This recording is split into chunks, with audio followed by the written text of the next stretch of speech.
Hello everyone, welcome back to my channel. So today I would like to talk a little bit about our Hong Kong trip. Many of our friends have been asking how was it. After 1 week stay in Hong Kong, I have got the first impression and I think there are some very obvious pros and cons, either to be tourist or to be resident. So let's directly dive in. So the first very impressive point is the price. Hong Kong is really expensive in comparison to mainland China. I cannot talk more about the immobile market because we have not purchased any house or apartment there. But just from a tourist perspective, I can show you our hotel room. So here is it. It is pretty small room with 2 single bed, a tiny bathroom there, and it cost 250 euros per night. The location is pretty good. It is directly in the central district. You can go shopping. There are snacks, cafes, restaurants, street stands everywhere. As soon as you go out of this hotel building, and the shopping malls are not very far away from here. It is close to the harbor, the river, and on the other side of the street there is directly a park. So it's pretty good. But yeah, the price is pretty impressive. And in comparison to this room, we have also got, hotel rooms in, for example, Guilin, one of the most beautiful tourist cities, famous for its landscape in mainland China. And we have stayed in the 5-star hotels. It always had very big rooms with the king-size bed and a very luxury bedroom. It has always cost about 100 euro per night with all the holiday infrastructure, with the rivers and lake and spas and swimming pools and fitness studio, and with huge gardens there, and you can do everything there without coming out. And Hong Kong is also very famous for its tiny block apartment. It costs, according to the data, per square meter. It has its historical background for this immobile development. Very impressive, right? And besides, the food is also very expensive. There are very different cuisines there. It's always very delicious, but it normally costs per person for example, lunch.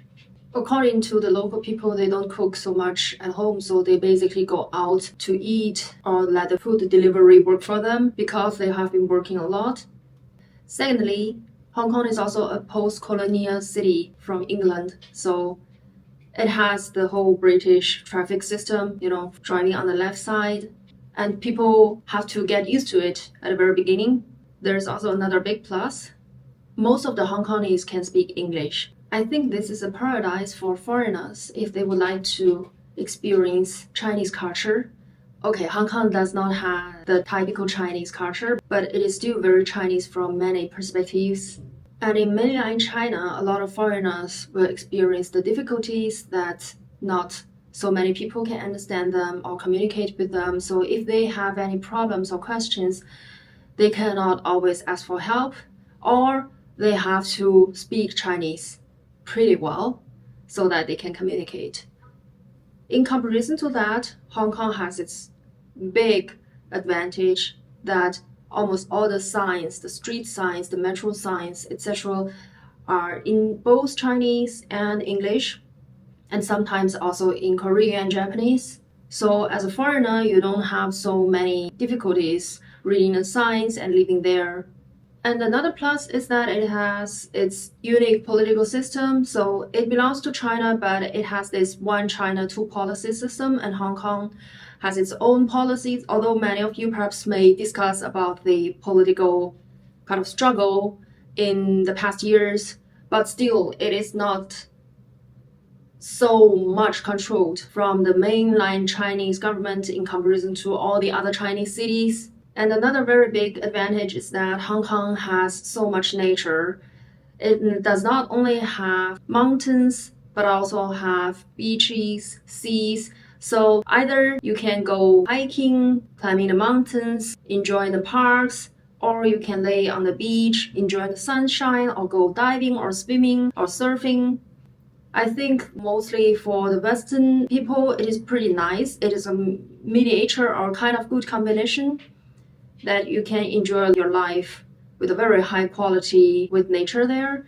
In comparison to Hong Kong, all the other metropolises like Beijing and Shanghai doesn't have so much nature, or you have to really drive 2 or 3 hours outside so that you can enjoy a little bit, I don't know, farmland or a little bit forest. And this is pretty stressful, for most of the people to live in such a stressful environment with high price and a huge bunch of people. For example, Shanghai has 25 million residential people and Beijing, I think, over 20. Most Shanghainese or Beijingese have small breeds of dogs or cats at home because they don't have to go out walking the cats. In Hong Kong, you can see a lot of big breeds, and it is almost like, in Western countries. And for us, we have a border collie and a beagle, and it is really, really rare for people to see such two big dogs in Shanghai in the center. And they always have fear. They are very afraid of big dogs. They don't pet them. They don't even like to get any closer to us. For the small dogs, whenever they confront our big dogs, the local people just take them into the arm and just carry them away. Although they are barking all the time, I think for them, small dogs don't have to go to dog schools. And in comparison, Hong Kong has so many big dogs and they are all very well trained. It is almost like in a Western city. So I feel very, comfortable there. They go hiking with the dogs. The dogs can be on the beach, and they are basically everywhere. So based on this, Hong Kong has so many more foreigners in comparison to mainland China. There are many pros to live in Hong Kong. Like very good health care system, very good food, very good transportation system, very good university schooling systems, and a vibrant culture because there are so many foreigners and, people come from different provinces or just different cities and countries. While we were there, we have not got the air pollution problem, although we have heard about it. There was only one day that the city was totally surrounded in fog, and another con is, very small space. People live in very small apartments, and apartments cost so much. Either you would like to buy it or rent it, the cost has always been very high. During our stay, we have been feeling very safe. Hong Kong is famous for its low crime rate. And another point that we have noticed is that Hong Kong, just like every other metropolis, has a very high-speed, efficient lifestyle. So I think for the local people, it is pretty hard to get this work-life balance. You can see that people walk pretty fast after work or to go to work. Of course, in rush hours, you can see that metros and every metro station is full of people. Some of them were even running. So on one side, good combination of nature, very good transportation system, good universities, good schools, good food, vibrant culture, and one of the safest cities in Asia, and high salaries. People understand English, good for shopping, good combination of small markets and shopping malls. The city runs 24/7, bustling nightlife, a lot of bars. Everyone is very active, perhaps even the best skyline in the world. And on the other side, large expat population, too crowded, very high rental or immobile cost.